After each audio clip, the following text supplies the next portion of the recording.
toi. Mon Dieu, mon roi, je veux marcher avec toi, Jésus. Car de l'envoûtement,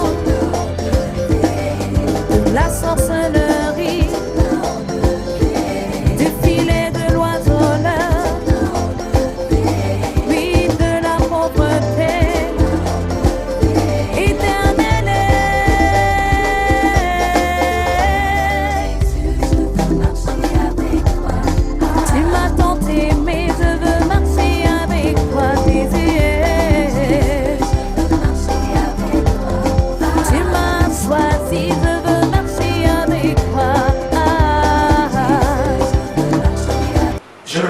L'œil de l'homme de Dieu.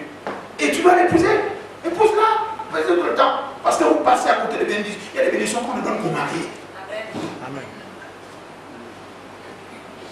J'ai entendu un homme de Dieu dire ça crûment. Tu laves les slips de quelqu'un qui t'a pas épousé. Il y a beaucoup de choses dans les slips sales. Oui. Tu t'as pas épousé, mais tu laves ces slips. Il ne fait que ta vilir. Or, si tu es étais marié, ça passe comme une lettre à la poste. Toi, tu es une jeune fille, tu as tout ce qu'il faut. Mais non, tu dribbles tes parents pour aller chez un copain. Tu ne connais même pas l'hérédité de ce copain. Tu ne sais même pas ce qui est dans sa famille. Les démons passent par la chair. Celui qui va dans la chair avec une femme, si vous n'êtes pas marié, vous partagez les mêmes esprits. C'est la Bible qui dit ça. Si vous me détestez pour ça, je vous aurais dit la vérité. Amen. Je sais quoi, je parle les filles. C'est ça qui m'a rendu chaud, les filles. Alors je ne laisse plus passer parce que il y a des filles importantes. Aucun papa n'est tranquille si ces filles ne sont pas encore mariées. Vous faites l'école, vous faites tout ce qui est. Mais il faut se marier. Mais pourquoi vous pourrez chercher d'abord le royaume des cieux et ça ici? Le reste sera donné. Dieu va donner un mari ici. Adam était en train de travailler dans l'œuvre de Dieu jusqu'à ce que Dieu regarde. Non, il n'y a pas bon qu'Adam soit seul. Oh, nous sommes dans la nouvelle alliance. Il n'y a pas d'homme, il n'y a pas de femme. Dieu va regarder, Saint-Élia. Non, elle a tout abandonné pour servir avec son père. Non, il n'est pas bon qu'elle soit seule, je vais lui donner un homme. Amen. Et ça, vous ne voulez pas attendre. Vous mettez le feu, et vous vous retrouvez chargé. Plus tard, écoutez, le diable, lui, il a toute la vie. C'est l'esprit. Dieu lui dit la moyenne de la vie c'est 70 ans. Est-ce que vous êtes sûr que vous allez atteindre 70 ans? Je peux vous certifier, vous les hommes, chaque fois que vous allez avec une femme, c'est votre énergie vitale qui part. Abraham était vieux à 100 ans alors que Noé a vécu 700 ans. Parce qu'il voulait avoir un enfant, il faisait que faire. Et à 100 ans, Abraham était déjà vieux. Alors que Noé à 70 ans était encore solide. Vous aimez les filles, ça va vous fatiguer et ça vous pompe votre énergie vitale. Surtout les petites là, qui vont avec des vieux qui leur pompent les œufs et ils reviennent avec vous. Fermons cette parenthèse là. Mais ça n'empêche pas Dieu de t'utiliser si jamais tu observes ce que nous allons voir tout de suite. Alléluia. Amen. Et pour regarder, toutes les pensées que nous pouvons avoir ne sont pas forcément de Dieu, même si tu pries, tu adores et tout le reste là. Il y en a qui confondent la prière et la louange. Oh, j'ai prié toute la nuit. Puis alors, tu as prié tout à l'heure. Alors, tu as prié. Tu as loué Dieu. Oui, il est venu s'asseoir et tu n'as rien dit. Tu n'as rien reçu. Je vous prie qu'il suffit de chanter. Dans ce cas, chantons. Dieu est plus profond que ça. Dieu est plus profond que ça. Après plus de 20 ans de ministère, j'ai arrêté. J'ai dit non, je ne sais pas possible ça. Je rentrais ici, ce qui était la maman Marie-Lana. Je rentre seulement, on amène les fous, je dis amenez les cadenas en dedans. Je prends les boules, et puis tout, un moment donné, il y a quelque chose qui ne va pas. Non, mais j'avais soif de connaître Dieu. L'apôtre Paul qui a écrit les 2 tiers du Nouveau Testament a dit à Dieu, il a rencontré Dieu sur la route de Damas. Il a vu Jésus sous sa forme spirituelle. Il dit mon but est maintenant de te connaître pour mieux te servir. J'ai pris les clés, j'ai dit bon, continue avec lui, je m'en vais à l'institut parce que je vais connaître Dieu.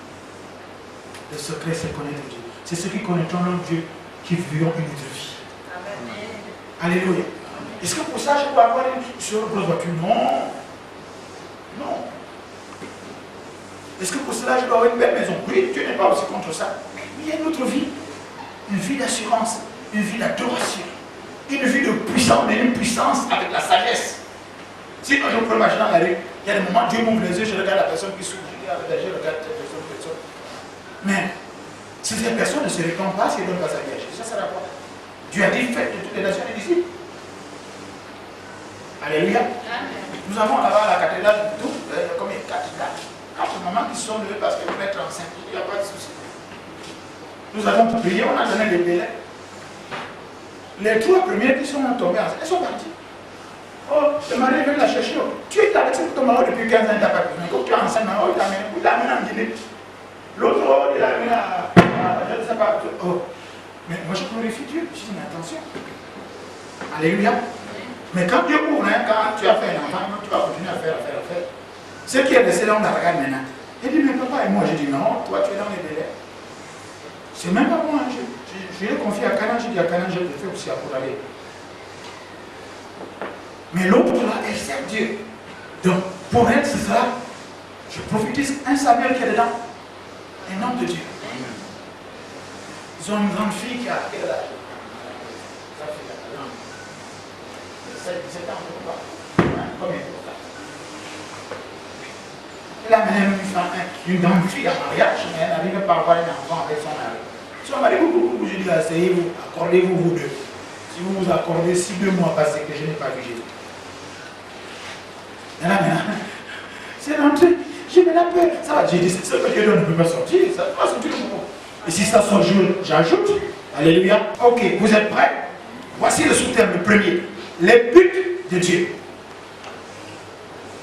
Vous allez voir que si vous arrivez à satisfaire ce que Dieu veut faire, n'est-ce pas? Et on va voir les 4 verbes qui transforment la vie. 4 verbes. Ah, les 4 verbes de la vie. Prendre. Bénir. Briser. Et donner. On va voir ça tout à l'heure. C'est ce que je fais là. Ok, le but de Dieu. Le premier but de Dieu, Dieu veut se faire connaître. Thomas, 2 Corinthiens chapitre 2, verset 14-17. 2 Corinthiens chapitre 2, verset 14-17. Je dis c'est un enseignement, c'est pourquoi je vais doucement. Je lis la parole de Dieu dans 2 Corinthiens chapitre 2, verset 14. Dieu veut se faire connaître. 1. Grâce soit rendue à Dieu, qui nous a fait toujours triompher en Christ, et qui répand par nous en tout lieu l'odeur de sa connaissance. Oui, continue. Nous sommes en effet pour Dieu la bonne odeur de Christ, parmi ceux qui sont sauvés et parmi ceux qui périssent. Verset 16. Aux uns une odeur de mort, donnant la mort. Aux autres une odeur de vie, donnant la vie. Et qui est suffisant pour ces choses. Et qui est suffisant pour ces choses. Alléluia. Verset 17. Oui, dernier.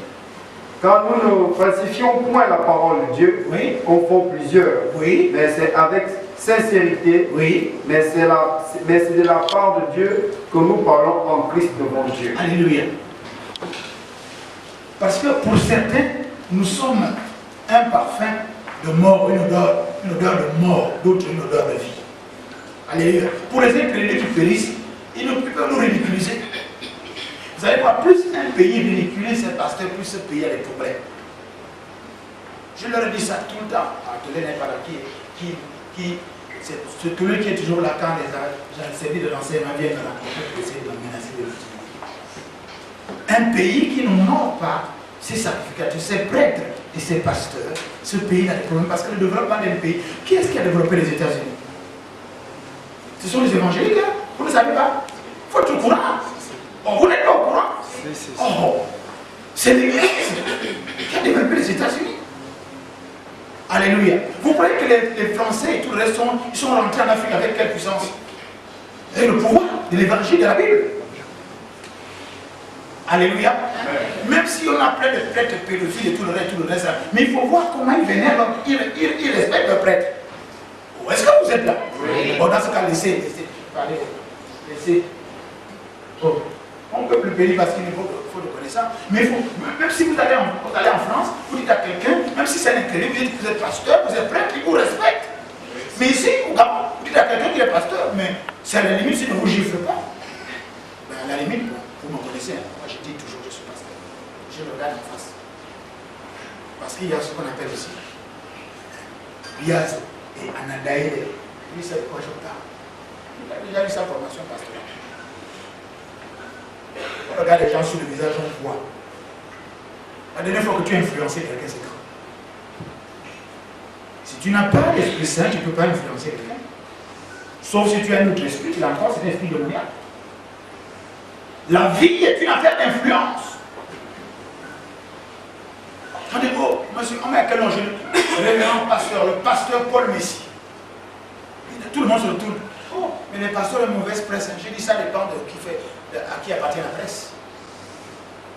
Parce que nous avons une alliance. Celui qui nous maudit sera maudit. Dans un pays où on ne respecte pas les pasteurs, il n'y a pas de demi-mesure en Christ. Ou bien tu es maudit ou tu es béni. Quand on parle mal d'un pasteur, tu parles mal d'un pasteur, mais non, c'est ce qui sort de ta bouche qui te saoule.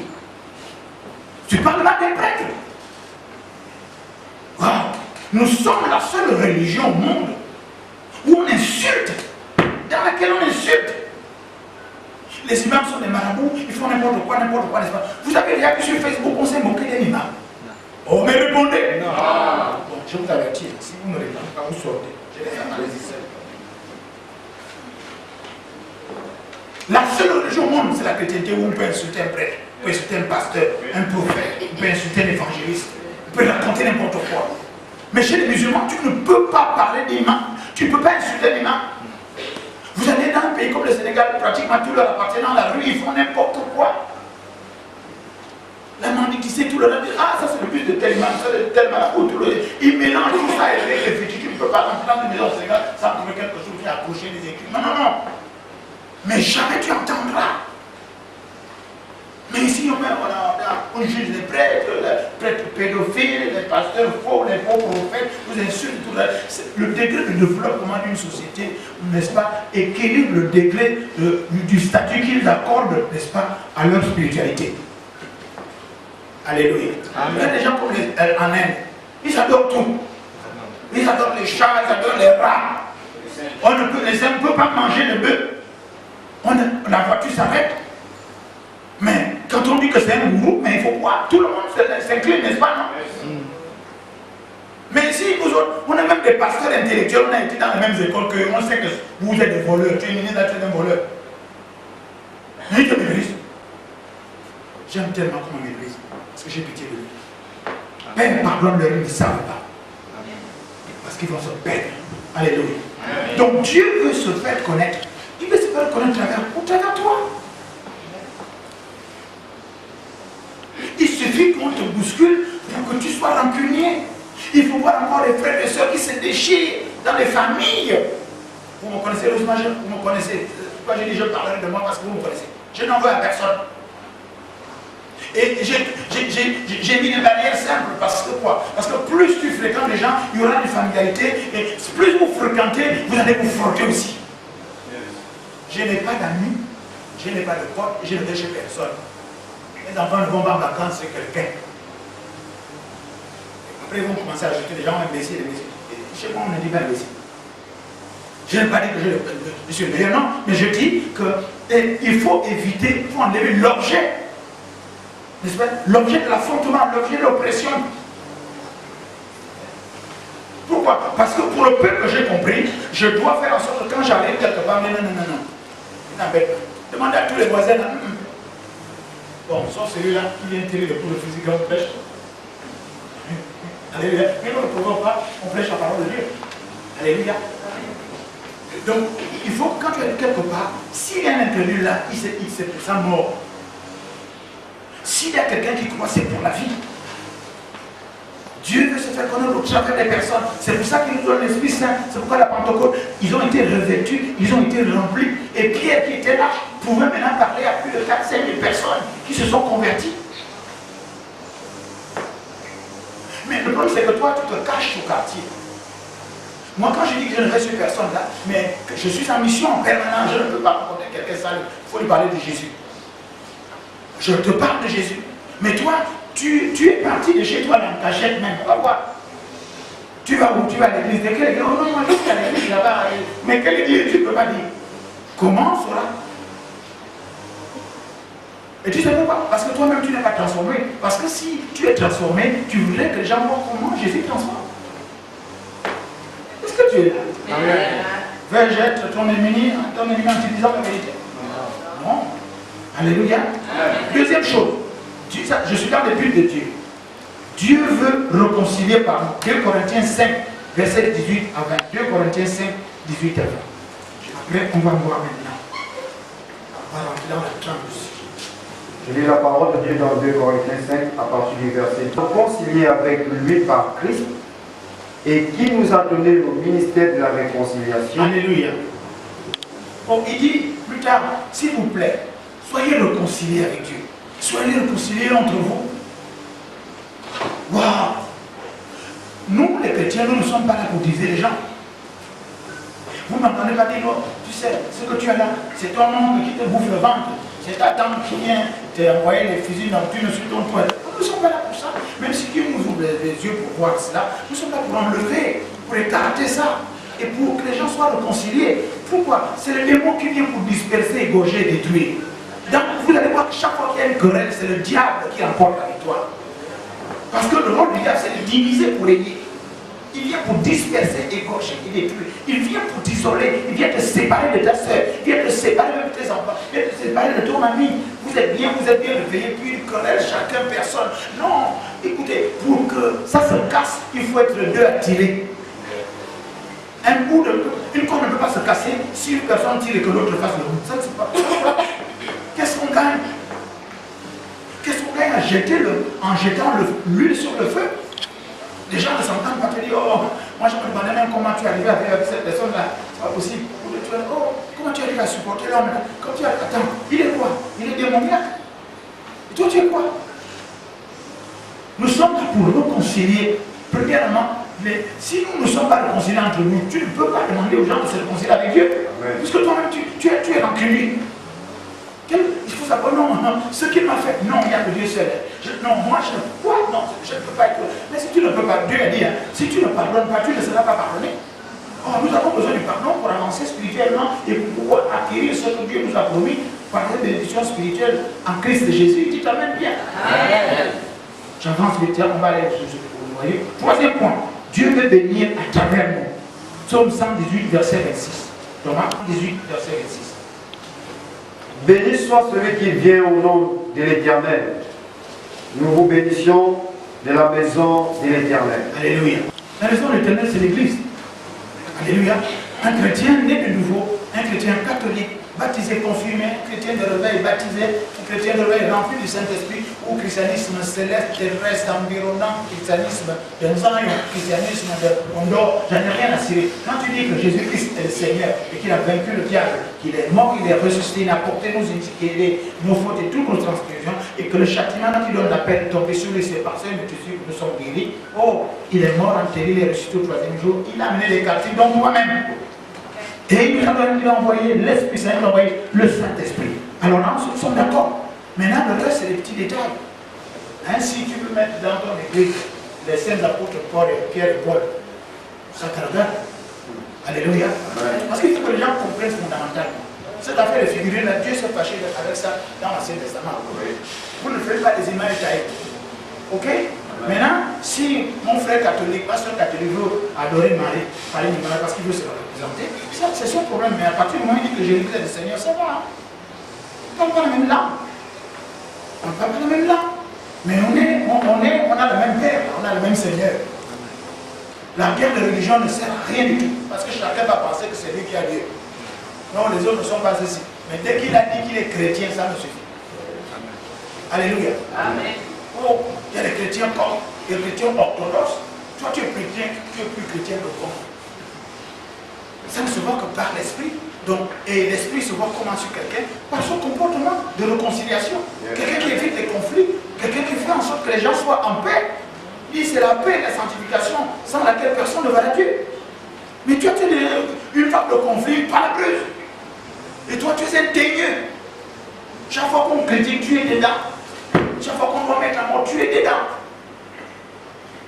Alléluia. Et on ne peut pas voir. quelqu'un qui a de l'Esprit, c'est quelqu'un qui est rempli du Saint-Esprit. C'est quelqu'un qui est gentil.